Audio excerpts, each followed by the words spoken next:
நடிகர் விஜய்க்கு எந்த அளவுக்கு பெண் ரசிகைகள் இருக்காங்கன்னு சொன்னா அது ஒரு தனி உலகமே. இப்போதைய ஹீரோக்களில் அதிகமான பெண் ரசிகர்களை வைத்திருப்பவர் விஜய் மட்டுமே. அவரை நேரில் கூட ஒரு தடவை பார்க்கணும்னு எத்தனையோ பெண்கள் ஆசைப்படுறாங்க. ஆனா அந்த ஆசை எல்லாருக்கும் நிறைவேறாது. புதுச்சேரியில் நடந்த பொதுக்கூட்டத்தில் கூட விஜயை ஒரு கணம் கூட பார்க்க முடியலைன்னு வருத்தத்தோட பேசிய இளம்பெண்ணின் வீடியோ வைரலானது. கரூரில் விஜய் போனப்போவும் ஆயிரக்கணக்கான பெண்கள் கை குழந்தையோட கூட வந்திருந்தாங்க. அந்த கூட்ட நெரிசலில் சிலர் உயிரையே இழந்தது வரை நடந்தது.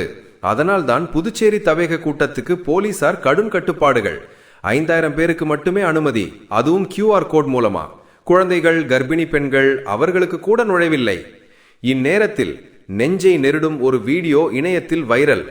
விஜயின் புகைப்படத்தை மொபைலில் வால்பேப்பராக வைத்திருந்ததால் தான் என் மகளின் திருமண வாழ்க்கையே கேள்விக்குறியாகி போச்சு என்று தவேக கூட்டத்தில் ஒரு பெண் கூறியிருப்பது அனைவரையும் அதிர்ச்சி அடைய வைத்திருக்கிறது.